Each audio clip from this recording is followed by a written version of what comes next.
pessoal, aqui é o professor Fábio. Em sala de aula eu vou entregar para vocês essa apostila que vai servir para vocês estudarem a classe dos protozoários, tá? Então, boa parte das informações que eu vou mostrar aqui nos slides, vocês vão encontrar aqui nessa apostila. É importante que leiam, façam seus estudos e procurem aprender um pouquinho.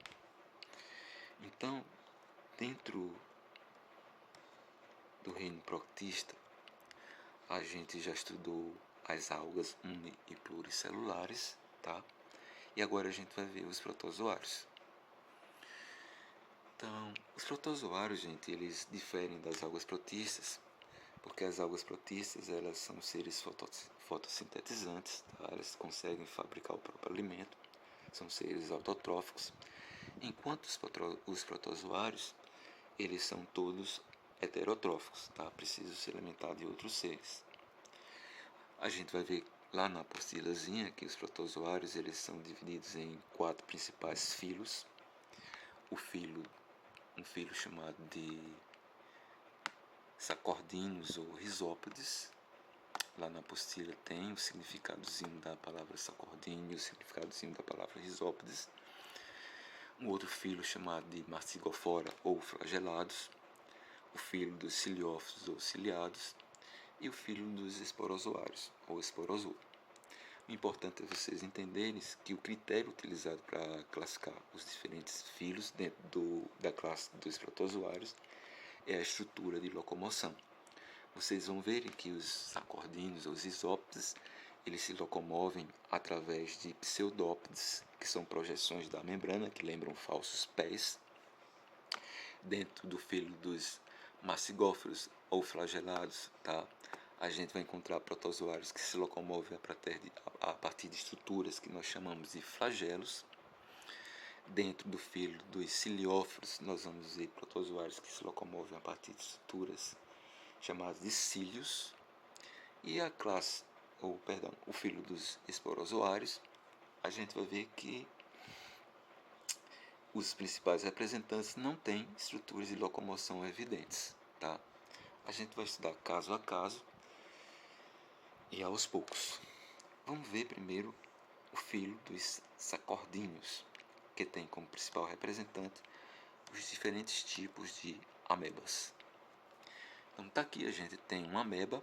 A ameba é um ser unicelular, vive no ambiente de água doce ou salgada, ou até mesmo como parasitas intestinais, que é o caso da entamoeba histolítica. Então, a ameba, ela é heterotrófica, ela precisa se alimentar de outros seres, apresenta um corpo formado por membranas, citoplasma e núcleo, e algumas organelas citoplasmáticas importantes, tá? Que nós vamos ver.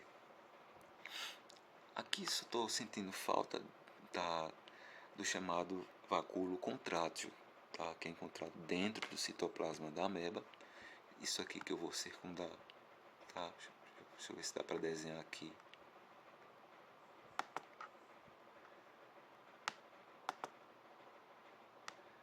É uma ameba, tá? Ela é unicelular. É o principal representante da classe dos risópodes ou sacordinos.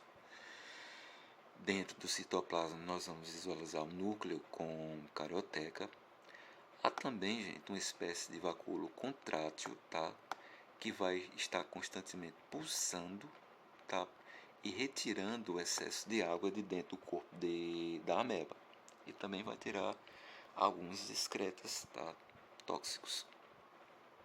Nós vamos encontrar lisossomos, que são organelas importantes no processo da digestão intracelular, tá?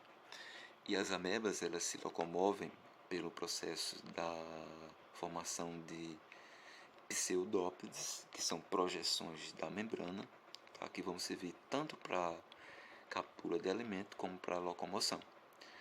Então eu vou mostrar para vocês, tá? Nessa ilustração, como é que a ameba faz para se locomover e capturar alimento. E lá na apostilazinha a gente vai mostrar diferentes tipos de representantes da classe dos isópodes ou sacordíneos. Então vou apertar aqui no play. Observem que a ameba ela está se locomovendo. Ela projetou, tá, o seu pseudóptero em direção à partícula de alimento, que nós chamamos aqui de fagossomo. Então a partícula de alimento ela pode ser sólida, é um processo de englobamento de partículas sólidas, nós chamamos de fagocitose. E se a partícula de alimento fosse líquida, nós chamaríamos de pinocitose. Então, a partir do momento que a ameba englobou, tá, a partícula sólida, vai se formar, tá, o que nós chamamos de fagossomo. Tá? Vou dar aqui um play para prosseguir. Esse fagossomo ele vai se associar a um lisossomo. Tá? Esse lisossomo ele é dotado de enzimas digestivas e a partir do momento que o fagossomo, tá, se associa a um lisossomo, vai formar o vacúolo digestivo. E a partícula aqui no interior do vacúolo digestivo, obviamente, ela vai ser digerida. Tá? Vai acontecer a digestão intracelular.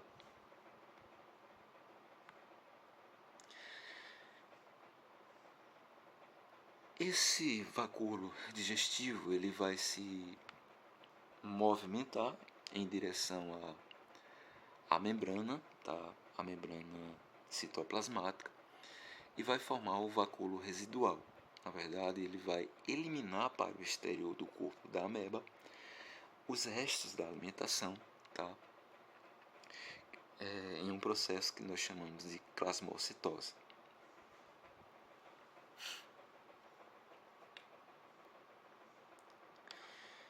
Então, a ameba ela tem um processo de nutrição chamado de nutrição heterotrófica.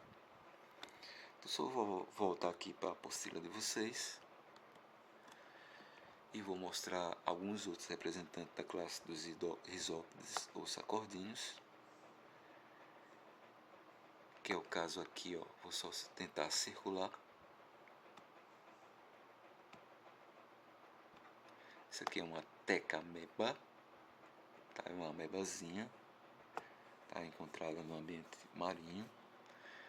A tecameba ela produz muco, tá? Ao redor do seu citoplasma, ao redor da sua membrana. Esse muco se adere a partículas de areia, fazendo com que o corpinho dela fique um pouco mais protegido. E aqui abaixo nós temos as estruturas que nós chamamos de pseudópodes ou falsos pés, tá? Por isso que as tecamebas fazem parte do filho dos risópodes ou sacordíneos. A gente tem também algumas amebas marinhas, tá? Alguns risópodes marinhos bem primitivos. Aqui nós temos os chamados foraminíferos, tá? Eles apresentam o corpo protegido por uma carapaça, né, protetora, tá? E vários forames, tá? Vários pequenos buraquinhos por onde vão sair os pseudópodes. Aqui a gente tem os chamados heliozoários, tá? Hélios quer dizer sol, isso porque esses protozoários lembram bastante o sol, tá? A gente tem o citoplasma, o núcleo, e os pseudópodes muito delgados, muito fininhos. Tem vários pseudópodes. Então, quando vocês lerem a apostila, vocês vão ver outras informações importantes relacionadas com o filho dos isópodes ou sacordíneos, mas vocês procurem entender que esse filo, tá, tem como principal representante as amebas. As amebas são seres heterotróficos, se locomovem a partir de pseudópodes, tá? Onde vão usar esses pseudópodes não só para locomoção, mas também para captura de alimento. Eu vou mostrar aqui apenas um vídeo para terminar esse filo, tá? Um vídeo real para vocês entenderem como é uma ameba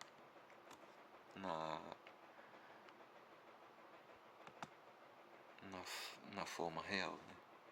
Ela é encontrada no habitat de água doce, tá? Ou parasitando no intestino de outros seres, tá? No caso, nosso intestino, uma espécie de ameba chamada de entamoeba histolítica. Então tá aí, uma ameba se locomovendo através de projeções do seu citoplasma, que nós chamamos de pseudóptese. Aí ela vai procurar partículas de alimentos sólidas ou líquidas, tá? Vai englobar em um processo chamado de fagocitose ou pinocitose. Vai haver a digestão intracelular, a formação do fagossomo, né, depois do vacúolo digestivo, e a eliminação dessa partícula de alimento por um processo chamado de plasmocitose. Por mais, abraço e até o próximo filo, que é o filo dos ciliados.